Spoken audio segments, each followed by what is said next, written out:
Hi, welcome to the Sifu Mimi Chan Show. Thanks for joining the conversation.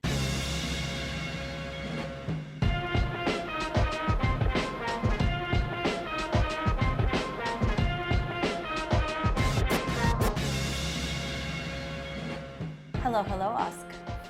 Hello, Mimi. I guess I'm going with Osk, which is interesting. I don't really call you Osk. Where did hello come from? I don't know. I've just been saying it for a long time, so I just kept it. Maybe someone can do some research and find out where. When was the first hello? Well, I feel like I heard it on like the Howard Stern show, but I don't know. Well, he does hey now. Well, I know that, but like someone saying hello. No, it wasn't from that. Okay. I would have done the hey now, which sidebar, totally irrelevant, but because of the Woo Wednesday with the RZA that I was on, we got a Sirius XM temporary like trial period subscription and kind of been back on a Howard Stern kick, especially you. I like laughing. You know, it's funny because I feel he's often a very like judge a book by its cover kind of thing, and people have this like preconceived notion that have never really listened to him and maybe think badly of him or something, but he is really to me one of the best interviewers of all time. Like he is able to put guests at ease but also just ask them questions that really draw out the answers that I wish that I wish I could be as masterful as he is with interviewing. Well, long-term interview, what's the percentage of podcasts that are long-term interviews? There's a lot. Like long form, you mean? And yeah, long form conversations. He has to get a lot of credit for that. Very true. Very true. Okay. Not here to talk about Howard Stern, but, shout out since, obviously he listens to this podcast and is so grateful for our admiration of his skill that he already knows he has. All right. Today we thought we would kind of talk about some of the things that are top of mind for us, which is, I guess, often what the MiOsc episodes are about. And really, I feel like we haven't recorded one in a bit, so we're overdue. I haven't spent any time with you in like an hour. So you've been busy. In any case, you have been writing some blog posts. I also write special blog posts, but only for my patrons. So FYI, those of you who want to support me on Patreon, would love that. You can also get one-off posts where I, just say, hey, donate this, and you get to read the post. A lot of times it's basically just videos of my dad because I've been able to spend so much time with him, and just videos of him doing the things that Grandmaster Chen does, which does tie into some of the conversation that we're having today. Yeah, I don't have any Patreons, but we share them. Sure, yeah, of course. Definitely. That's a sarcastic tone. No, I enjoy sometimes writing blog posts on things that I think about. I have no presumptions that anyone's reading them or listening to them. If they do, great. If they don't, also great. All right, so give me the first one. Something that, well, I also read different newsletters, and one of the newsletters I read was this movement specialist named John Yuan, who was talking about, hey, how do I make progress? And I took a lot of those concepts and made it into here's some ideas I have for the Kung Fu and Tai Chi thing. And so thinking about how do you make progress, it's personally, I look back and I sometimes count, man, it's been this many years that I've been doing this thing, or some things this many decades. And if you don't spend time thinking about it, if it just comes up randomly, you could be down on yourself. Like, man, I've been doing this for so long. Where's my progress? But it led me to this thought of okay, well, how do you make real progress? And one of the first things is figuring out, well, what is it that makes you tick? What makes you excited to put in the work day after day, month after month, year after year? Because that's kind of the secret, is you have to consistently do it. So then what makes you want to do it?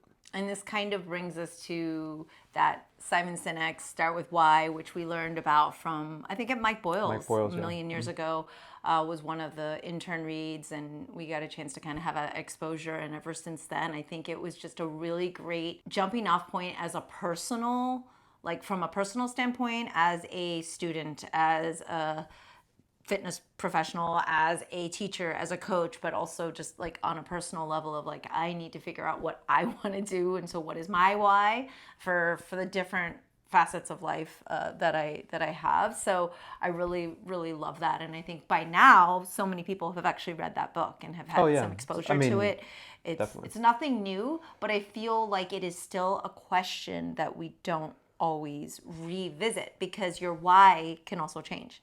Your why can change. Yes, absolutely. And Simon Sinek has put out multiple different books on this theme. He's a pretty good, not pretty good. He's a very good thinker on concepts that make sense when you hear them, and he's able to kind of take these things that we know to be true, but then distill it in a way that makes it understandable. So yeah, start with why. That's a great segue into that. When I think about what makes me tick personally for physical pursuits, right, is the Kung Fu, Tai Chi, strength training, is really, I just love it. Like the love of it as being a student and a practitioner of it. And then the second level of it is the role that I have as a teacher or instructor or coach, is keeping a certain standard to then be allowed the privilege of teaching. Yeah, I feel like for me, my why's never really changed. Caveat. However, I do feel with every decade, there's like the, what do you call it? The semicolon afterwards, that part of the why. Because for me, I feel just being born into this life, if we're talking about martial arts in general, Mm-hmm. right? Like my why as well, it's part of my family, it's who I am, it's actually just my identity. But then the second part of that is, well, why do I continue to do it, or why do I keep going, or what makes me get up and go, this is what I want to continue doing, as a Right. practitioner first, always a student first, and then as a teacher second. So it's like, who am I in this asking myself these questions. I think that has definitely changed with each decade, but then it's also like kind of come full circle, like in a nutshell. On one hand, when I was younger, it was like, oh, I just like to be able to do these cool things, and Mm-hmm. it's part of who I am. I've just always done them. I liked being physical and being able to have this level of fitness and kind of this expertise. Swords are cool, basically, is why. But then as I got older, that kind of changed. But then now in my, closer to 50 fit fu than 40 fit fu, I feel like it's back to that again. Like, oh, I just actually want to be able to do these things. I want to continue to be able to do the martial arts and the kung fu, hopefully at the level that, not that's expected of me, but that I expect of myself. Right, right. So yeah, it starts off with that why, like, hey, why am I doing it? Then you kind of set a goal that could be short term, long term, or whatever. I feel that I've done a pretty good job with journaling my strength training workout. So it's weird. I don't have a very good memory of workout to workout. I know generally like this is exactly what I'm going to do, but sometimes I forget like, wait, how many sets did I say I was going to do this time? So it's been very helpful to look my typical, today we're recording this on a Thursday, so my typical Thursday schedule workout, strength training workout, I know exactly what it is, but I still have to look and go, wait, what's the exact load that I'm going to use? What's the weight? How many reps am I going to do? And that's kind of beneficial because if you look back far enough, you see the incremental changes and kind of going in a positive term, and it's never linear. It's always kind of, up and down. But I don't do that with the martial arts training. And so I've been thinking about, well, how can I do that? And I just have to start taking down notes. So whenever you learn some new material in martial arts, it could be a new form, it could be new different techniques.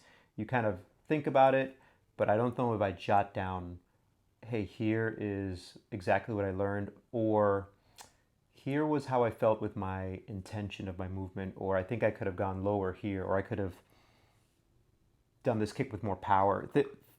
I'm not exactly sure how to do it, but I feel like I just need to start tracking that so that then I have something to refer back to. Do you think that in fitness, for example, people feel more of a tendency to journal because If not, you can kind of lose your place, like your bookmark on where you're at. Whereas in martial arts, a lot of martial arts systems have rankings. So you kind of have a natural progression of like, oh, I was a beginner and now I'm intermediate. Or, in Wallum, we have this like 10B to 9A or whatever, right? Like you have a rank or a color belt system. And so there's like this natural way that you kind of see if not that that's how we all judge progress, but do you think it's because of that? Like there's something in place that kind of gives you a bird's eye view or a larger overview of like, well, here's your progress. You were here and now you're here. I don't know if that's the reason why. I think strictly with strength training and traditional strength training models, you have, I'm going to do certain sets and reps, and you work your way kind of up. I'm going to do the way you increase the intensity of the workout is you change one of those variables. I'm going to increase the load, or I'm just going to increase the amount of work that I do, more sets, or I'm going to increase the amount of reps that I do. And that's so you can maneuver those things, and to keep track of it, you're keeping track of it yourself. If you're a student in a martial arts school, sometimes you don't take ownership of your own progress. You kind of just follow what the curriculum is. And so, yes, you get progress that way, but I think there's something missing where you can take a little bit more ownership of tracking your own progress. Not of like, okay, I need to learn this new technique by this time, but more of like, here's how this training session went. Here are some factors that I think I did well. Here's some things I need to improve on.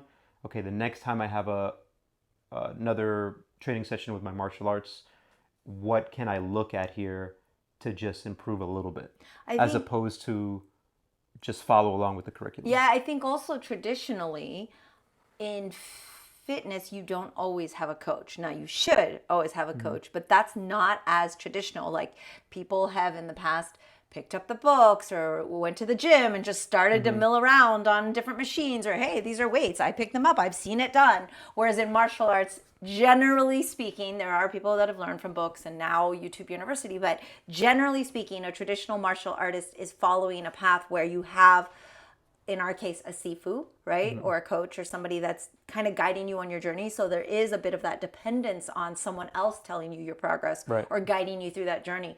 Whereas what you're saying, and for clarity and also for students that are actually tuning in, something that is good is, yes, trusting your coach, your teacher, your Sifu, etc. But also it is beneficial to track your own progress, being like, oh, I was this high before, now I'm down here on a split, and that's progress. And so you can kind of celebrate those wins, but also notice, like, if you complain about not being able to hit your stance, but then you realize like, oh, your hips are still really tight, maybe you haven't stretched enough or gained the strength to pull yourself down in those stances, like you can say, well, what am I doing wrong to not hit those goals? There's a saying by one of these business professionals, like, what gets measured gets done, or something like that. And it's kind of similar to that. Like if you don't have metrics for something, then how do you know that you're improving? Yeah. So in fitness, I think that's super important to do.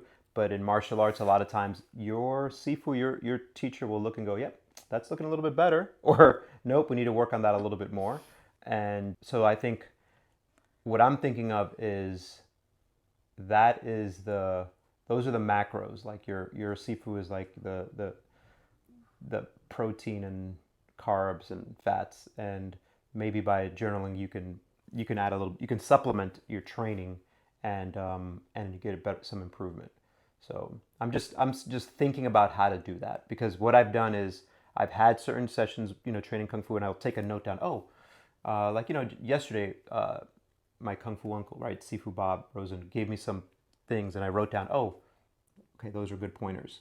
But that's just him correcting technique. That's not necessarily me journaling how I did. And so that's what I'm trying to figure out. Because then I can look at and say, how am I going to improve that a little bit more?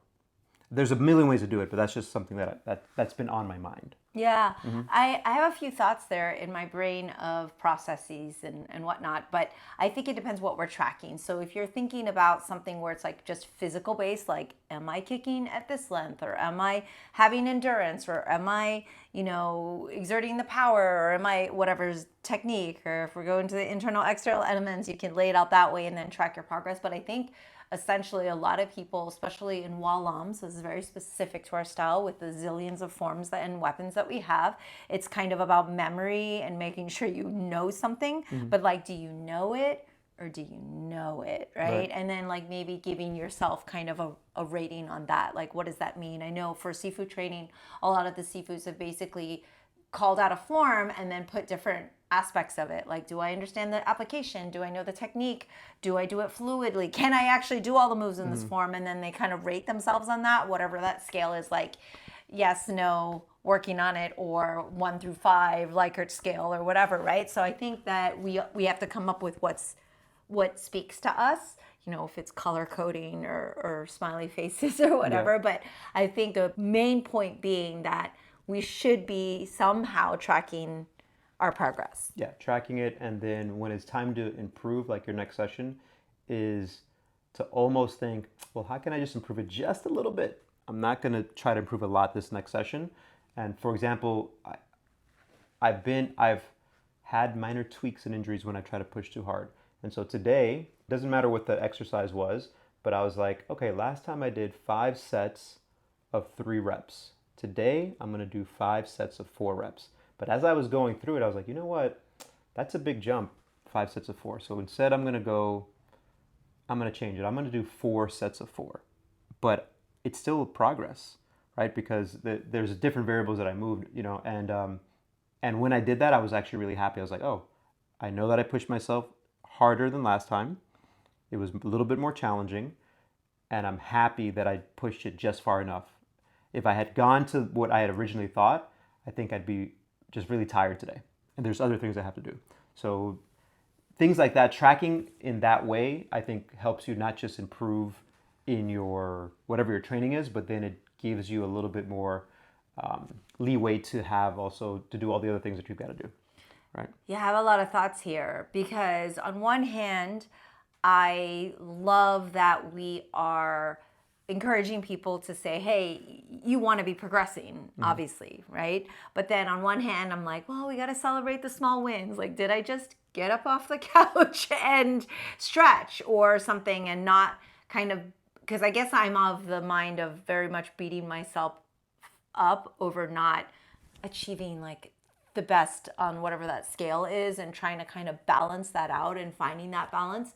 So I think that for those practitioners out there that just want to be like perfect all the time, realizing like it doesn't mean you have to do more than you did the time before, or that you're always going up. And like what you said in the beginning, I think people really need to remember that the progress isn't just go in an incline. It's like very much stairs or up and down. And then as long as eventually it does keep climbing.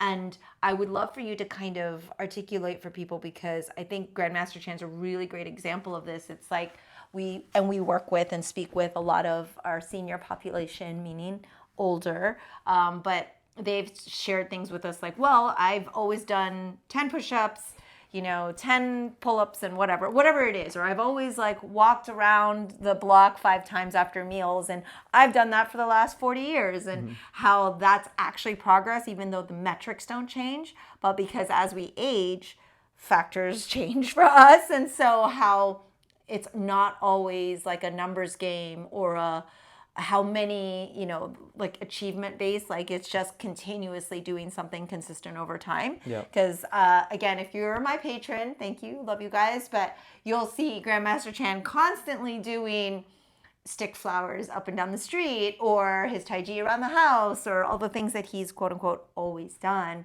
And while they're a little bit different than, of course, when he was like 30 years old, but like it's just interesting because it's like those movement patterns are still being replicated. Yeah, I think part of that is continuously doing a lot of the same thing over and over, and then your body will adapt and you'll get smoother. You'll notice you can't go as intense in certain things, but you're still doing it.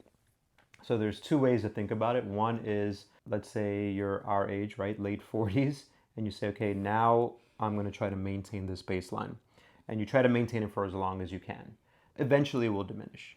But there's a lot of value to that, and kudos if you do that. We know people who's like, oh, I'm still doing the same workout I did for the past 20 years, and they're now 80, right? They started when they were 55, now 25 years later, they're still doing technically the same workout. I don't know how 100% accurate that is, like if it's the exact same, right? Yeah. That I don't know. What I do know is that we're all just going to continuously go on a decline because that's just the nature of life.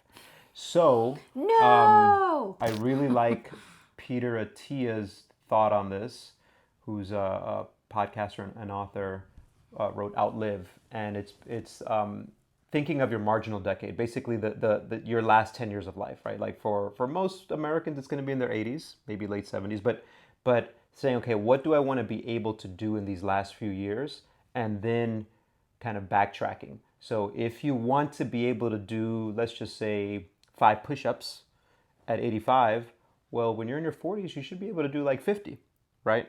You can't say, I want to be able to do 5 push-ups at 85. I can only do 5 push-ups now. I'm just going to continue to do 5 push-ups, because you need to build a buffer, because you will go down. There's no way that you can go down, that you cannot go down, sorry. So there's that way to think about it. It's something that I think takes a little bit of thought, where you think, well, what is it that I want to do, be able to do at that time?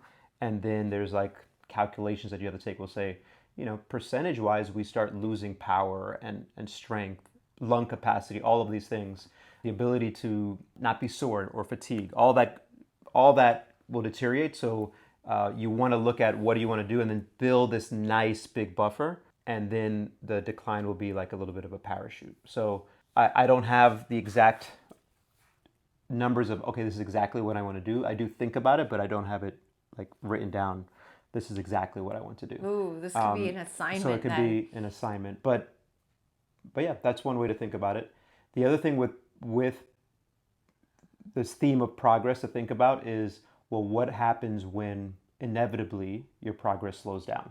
Like, what do you do? Because if you are, let's say you're my age, but you have no training experience, and you come and start training, you're going to make fast progress, right? Like if you could only do 1 push-up, I don't know, I'm using this as an example, and then you start training push-ups, you'll be surprised at how quickly the percentage of push-ups goes up. 2 push-ups is a 100% increase, right? So that'll keep going up pretty fast. But then what ends up happening is you're going to slow down eventually, because your body starts adapting. And so then what do you do at that point? And that's another thing of thinking about when it comes to your progress. What do you do when things slow down? And I think one of the biggest things with strength training specifically is people just don't put enough intensity into their workout, which you have to be careful with. Someone like how you're explaining of like, well, I need to go to 100%. Not necessarily, but if you want to improve, you have to try a little bit harder. Yeah. So you have to decide like what you want. I think my main thing is I never want, because I have clients as well, I never want to be the type of person that says, you have to do this. You have to push yourself hard. What I really do not like is complainers. Like, just don't complain about it. Like, everything that's happening to you, it's happened. Let's figure out the reasons why, and be okay with the decisions that you've made. Where? Yeah. Is that what from I Howard do, Stern? Maybe from Artie Lang. But what I do like is sarcastic complaining, which I do a lot of. For example, I don't know, when my mom calls me and she's complaining about something, I just start mimicking like if I'm a baby, and I start going, wah. But if you hear about someone who's been through something really crazy, like I lost my leg, I'm like, wham, you know what? I've got an ingrown nail, so I can't work out. So I use sarcasm for myself to get myself motivated. That's your self-motivation. That's my self-motivation. But I really do not like people who, not that I don't like people, I don't like when people complain about actions, about maybe they have goals or desires that they haven't accomplished, and they haven't taken the second to reflect and go, well, this is the reason why. But it's okay. Like, maybe you're a mother of three, you know what I mean? Like, and you've had like three babies. Like, that's why you're not where you're at. Or maybe you had an injury or an illness. And yes, that's unfortunate, but look at all the other things that you've done. So I try to catch myself when I get those little inklings of complaining. I don't know if you've noticed. I know you pretty well, so I kind of get that. Yeah, I feel like in terms of unpacking that, one, how we're talking about like, oh, how are we measuring things and are we going to be progressing forward? And what's interesting is just recently I kind of came full circle on what I was sharing with you on my why, right? It was like, okay, well, why do I want to do this? Why do I want to keep up with my training? And then like most recently, it's like, I just don't want to be in pain. Right. And so to not be in pain, what do I need to do? Oh, I see. I just need to go back to what my baseline is or what should be my baseline. And for me, that's literally being able to do my Wallum basics. Like, because I feel like that has everything I need to be able to function from head to toe and to be able to feel strong and to be able to feel, I don't know what the word fit even means, right? But be able to feel like I'm capable and where I want to be physically and in terms of not just visually, but like how to move and things like that. And I feel like when I did that consistently, anytime that I've ever made gains, anytime I've ever progressed has literally been when I just like stopped all the other noise and really focused on those basics. Yeah. Well, fit, according to Dan John, comes from a Nordic term which I can't pronounce, but that word means well knitted. You're well knitted together, which means that you're able to do the things that you want to do, but also that like you have good relationships with your loved ones, right? Like you're a well knitted person. That's how I love his definition of fit. So, and I think he talked about that like 12 or 13 years ago, and I've always loved the etymology of that word. He's so fantastic with that. I just got to talk to Danny the other day, and we kind of went down this rabbit hole of experiential learning because, as many of our listeners know, I've been doing Sword and Stone study, but you're right. He really has a great way of just like giving you this terminology that allows you to see it in different planes and facets that really resonate and make sense. But that is, I definitely need to feel like I'm knitted together because I do sometimes feel like I'm falling apart lately. Yeah, I mean it's like the mentally, physically, and so yeah, like the Weezer song. It's undone. You know, it's like pulling, unknitting like pulling the thread of the sweater. Don't pull that thread. Yeah. So, but like I said, when it comes to your progress and then when it stalls, I think intensity is a big one. But intensity with Kung Fu, I really prefer to think about what we say a lot is intention, the intention of the movement. You know, when you're doing martial arts, there's a martial intent, but also this intent of like, no, I'm going to actually focus for this next hour on this thing. And inevitably what happens is that we all lose a little bit of focus during a class. And so it doesn't mean you need to be 100% intensity. It just means that you have to have as close as you can to the right amount of intention in order to then be able to progress. And I do feel that every once in a while, rarely, once every 3 months, twice a year, you should push yourself to failure. You should know what failure is because then you have your baseline. This is my failure, right? Today I feel pretty good. I really don't ever like training to failure, but I like knowing where it is and being right, kind of like pushing. So what would that look like for somebody? So if like we take passing out? No. I think maybe the correct term instead of failure is technical failure. Okay. So let's say that is with kicks. You know, we have like straight leg kicks as part of a warm up for the Wallum basics, and you can have really good technique for the first 10 kicks. Next 10 kicks, you still have good technique.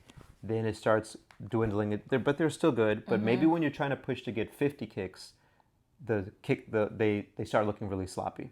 So before they start looking sloppy, okay, you know what, 50, after like 50 kicks, I started falling apart, and I still try to push past that. Okay, what I'm going to do is work in the 40, 45 range today because I feel really good. Or, man, I'm really not feeling good. I'm going to do a 25% decrease or a 50%. I'm going to do 25 kicks today because that's how I feel. But whatever that number is. But I think you need to know what your technical failure is. And the same is true for, you can rank any of the movements that way. But I think you should kind of know what that is for you, so that then you can be like, let me lean close to that, not passing out.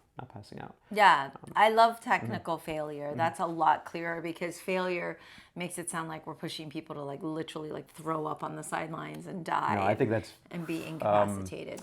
I think it sounds like I'm speaking poorly of people, but I think the most ignorant coach can make someone go to failure. Whatever you're doing, yep, just keep going. Nope, keep going.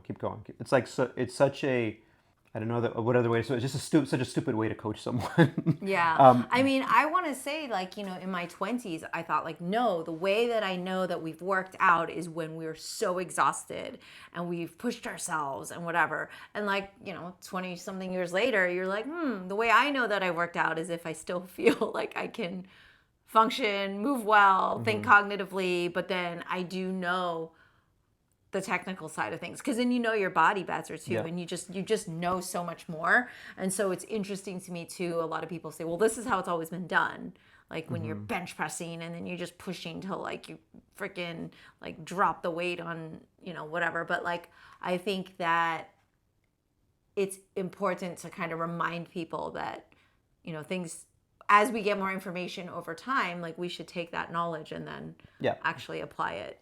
Well, and you take into consideration also whatever that person in front of you, student or yourself, what is their injury history, orthopedic history, what are they actually capable of? Because there is also, some people aren't even able to push themselves to failure because they can't get themselves in the positions to do that correctly. Right. So there's a lot of different factors you got to take into account. But I think you should kind of have a gauge of like, okay, for me, with intention, with intensity, not to passing out, but what we would consider things start looking poorly. Your technique starts, that technical failure, knowing what that is, and never trying to work out in that area. Always trying to work out below that, like at 80%, right? I'm not even saying be at 95. I'm saying be at 80. And would you also say pushing past technical failure is what often leads to injury? Yeah, absolutely. I think that's probably one of the biggest culprits, one of the biggest reasons for people. So is it people not knowing what their technical failure is, or people just being dumb and pushing past it because they think that's the way to train, or both? I think it's maybe like, if it's people our age, it's like watching too much Rocky. You know what I mean? Like it's like the movies and the training sequences, right? Yes, and like the bucket is there. Sequence. Like I'm gonna, I love the term. It's like, I'm gonna make you eat lightning and crap thunder. And I'm saying that thinking that that's what it is. But I think professionals know that they need to show up for the next training session. Yes. And so if you're pushing yourself to failure, your body's just going to break down. There's a reason like the Navy SEALs have a hell week, because they know that it's just those 7 days that can push these people to that part. And even in those 7 days, people break, like physically break, right? Mentally, of course, and physically. But you can only push someone for... no, that's the Marines. Yeah. I think that's the SEALs, yeah. So I think they can, you can only push really hard for a certain amount of time. But if you are a professional and you're like, no, I need to be able to show up and be consistent, then you're at 80% or less. But you can still have intention and intensity there, right? And I think that comes back to what we were talking about earlier is are you measuring? Are you tracking it? Is your instructor, is your Sifu giving you good feedback? Sometimes, though, there's a mental part where mentally people don't think that they're pushing themselves hard, and they can. So everything that I said earlier can also be this pass to then not try hard, right? And that's also okay, right? Just know you're not going to progress. Just know that you're not going to progress because you haven't put more reps in or enough time into the program, and then just don't complain. I guess is the main thing. Correct. But it's a skill. At the end of the day, don't complain, especially to Oscar. He doesn't care. I really, man, I really don't. I know. I wish that I wish that I cared more. We don't have to get into that now. So what I find really fascinating is to kind of tie this into Walam specifically, and Grandmaster Chan, who's my teacher, also your teacher, one of your teachers. One of my many. One of your many.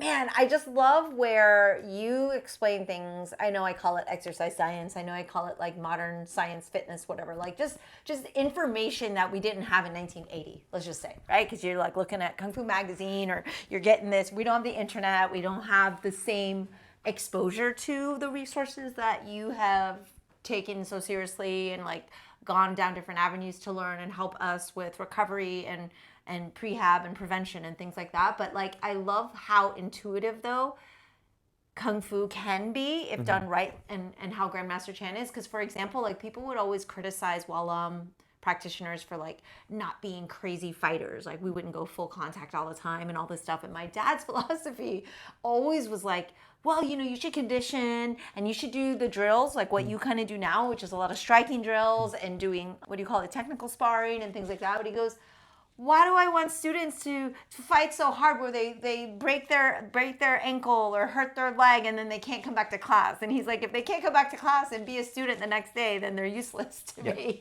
He's like, then they can't even be a student. Like, he always had this mentality of like, yeah, we train hard.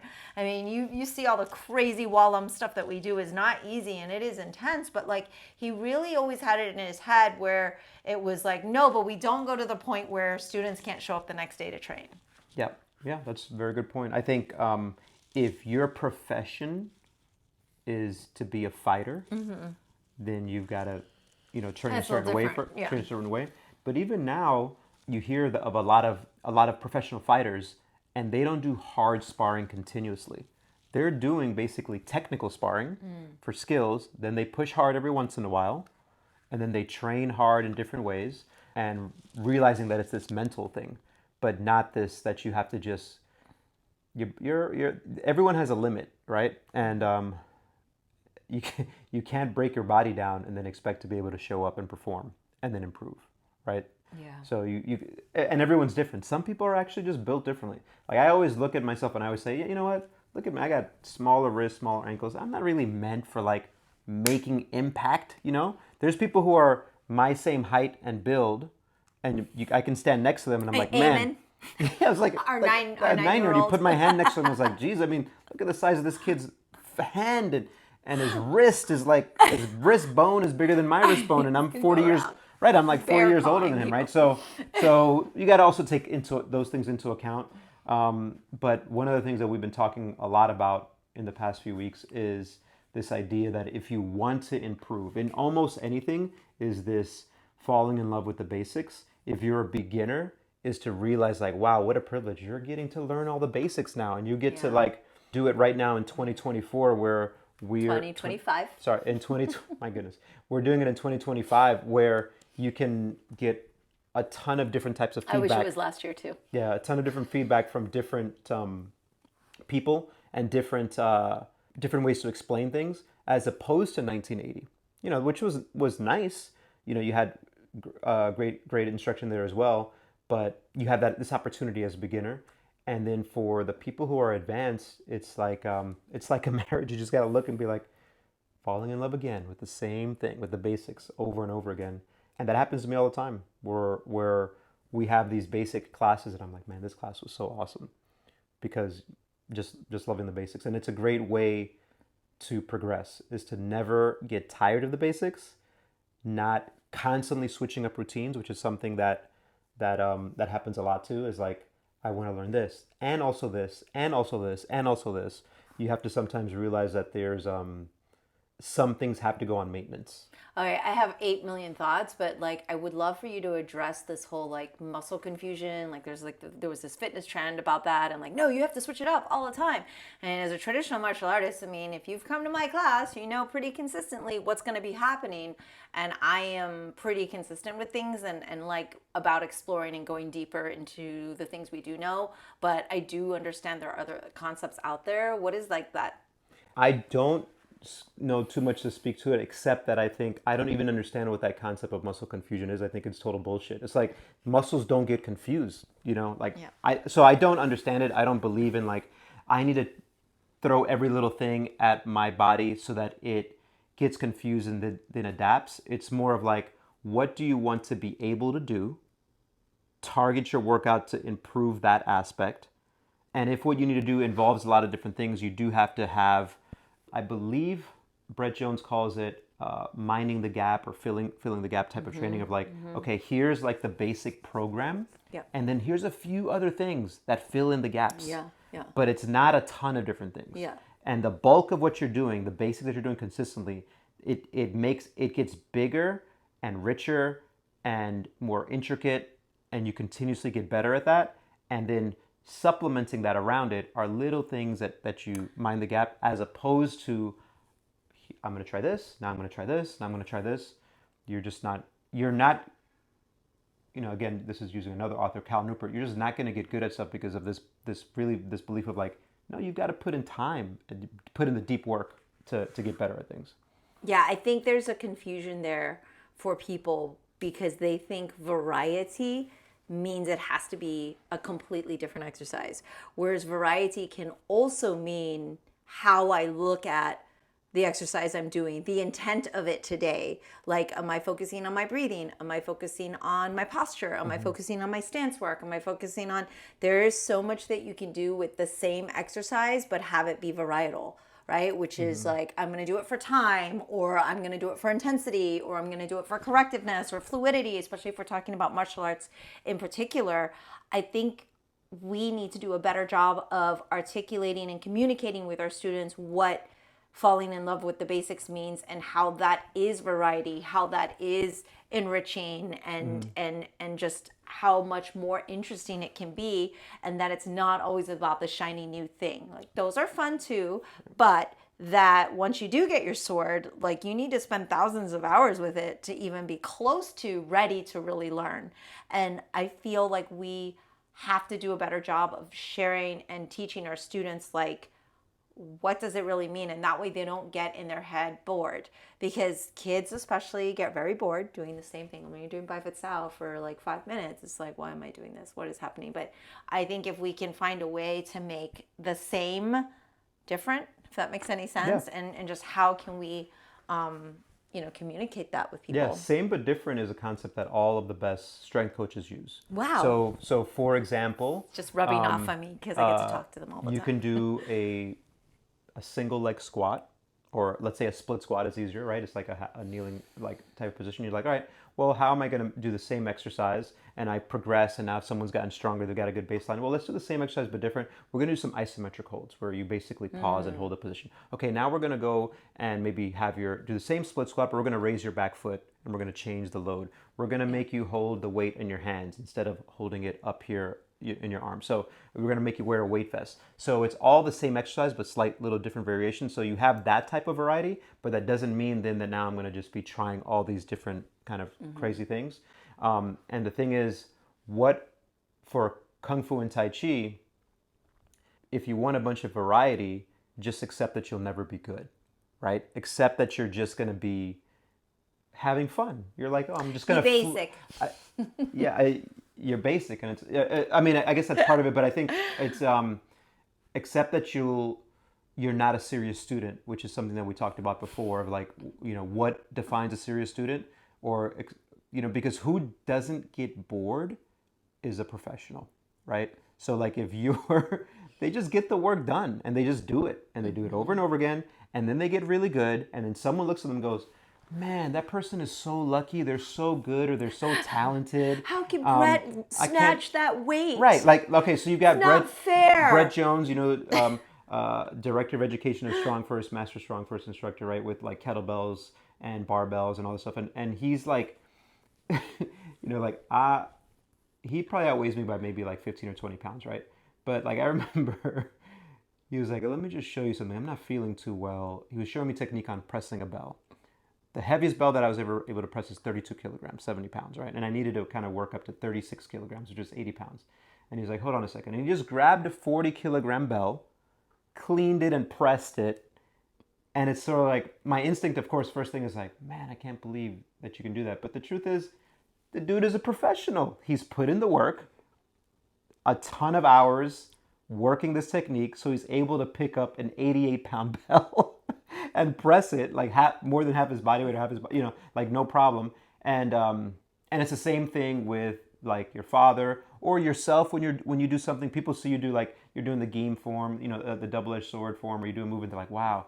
And there's a tendency to be like, wow, how did you do this? Or you're so lucky to do this. It's like, no, I put in the work. Yeah. That's why I'm able to do it this way. There's very little things that I've worked hard on to do to be able to demonstrate, like one good rep, and people are like, oh, okay, well, you made that look so easy. I'm like, yeah, but you know what? It took me a long time. You know what I mean? It took me a long time to do that one thing, to be able to demonstrate that one move. Yeah. And so I guess it all boils down to what, we're talking about here, which is falling in love with the basics, not getting bored, not always seeking variety. Yeah. But that's only if you want to get good at something, right? Only if you want to be good.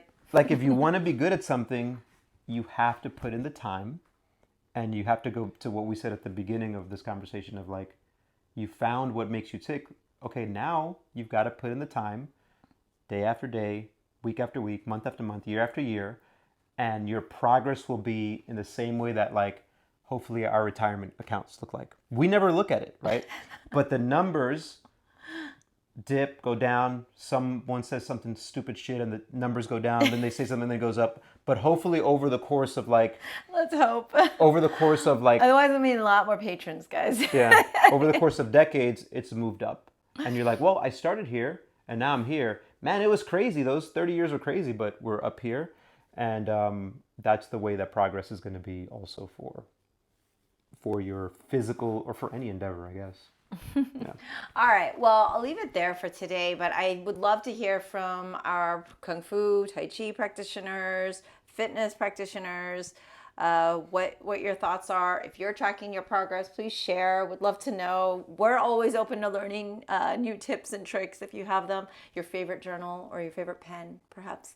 In any case, I think that for now, what I do know is just for a few weeks, I've been like, okay, let me solely focus on my Wallem basics again, fall in love with those again, but also just kind of like that grounding and connectivity. So if you're really, like you say, a professional, or this is part of your lifestyle, it's just part of who you are, then it isn't boring. It becomes where actually just like gives you new life, or it really just kind of redefines and grounds you to who you are. Like, I know it sounds kind of ethereal, but I really feel so much better after doing that and having kind of made that decision. But it is not easy, even for us. I just want to be really clear to everybody. Like, I talk to my bestie all the time, Dr. Mark Chang, and it's like, just because he can do all these things doesn't mean it's easy. Like, we have to like drag our asses out and go, no, we're going to do this thing today. And we're always like, but then, like you said, people just see the Instagram post and,